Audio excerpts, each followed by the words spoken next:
Hi, this is Sarah Mikesell with Pigsite, and today we're here with Dr. Scott D. He is the Director of Applied Research at Pipestone Veterinary Services. So thanks very much for being with us today, Scott. Hi, Sarah. Good to see you again. Absolutely. We appreciate it. So today we're here at Swine Day at Iowa State University, and you talked to the group. Can you tell us a little bit about kind of the research that you discussed today? Well, as you know, and I think your readers know, we've been looking at how viruses survive in feed. And we've done mostly laboratory work, simulating journeys across the ocean, for example.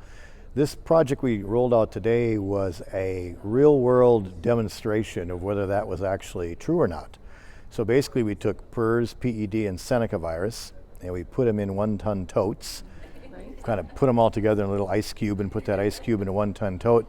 We put those totes of soybean meal and complete feed on a truck and drove it around the United States for 23 days, about 6,000 miles, crossed 29 different states, and we kind of drove all around the continental U.S. to expose the viruses and the feed to various climates. Right. And we learned that, yes, in soy, all three viruses survived the journey. So there was live PRRS, live Seneca, and live PED in the soy products at the end of the 23-day trip. Right. And in the complete feed, we learned that only the Seneca and the PED survived. The PRRS did not survive the 23-day journey.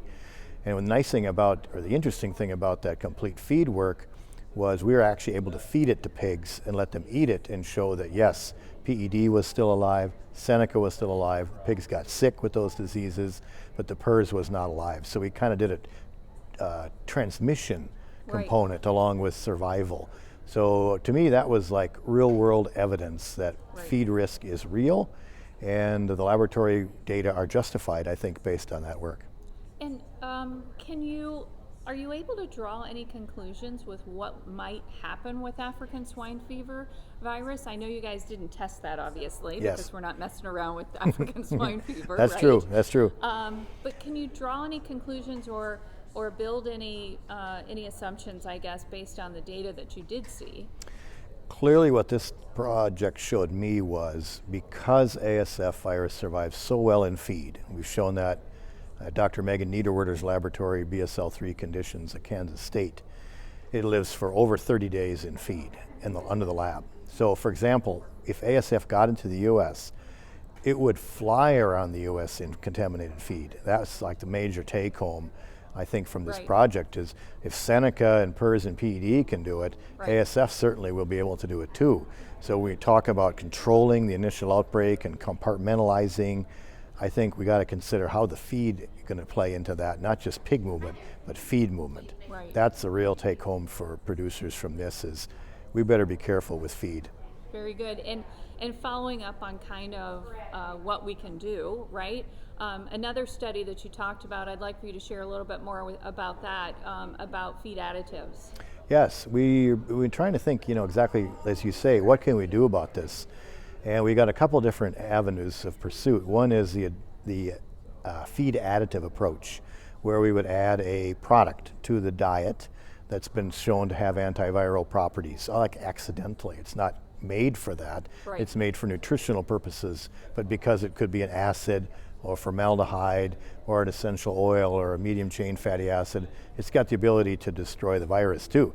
So we tested, again, using Seneca, PRRS, and PED. Once again, as you said, we can't do this with ASF. We showed that out of 15 different products that we tested, 14 of the 15 actually reduced the effect of the virus in feed, and pigs did extremely well when eating mitigated diets as compared to pigs eating non-mitigated diets side by side.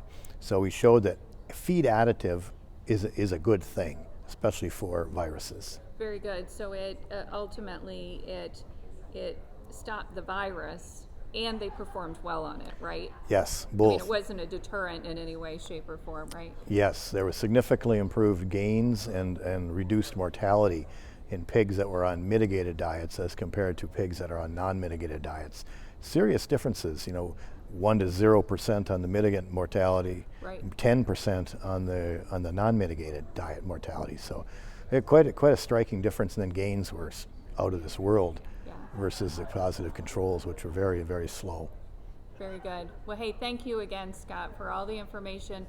appreciate all of the research you were doing for the industry, because this is important. I mean, this is important that we keep an eye on this. I mean, African swine fever is the hot topic right now, without question. Thank you, Sarah. Love talking to you. Thanks so much. Yep. This is Sarah Mikesell with the Pig Site.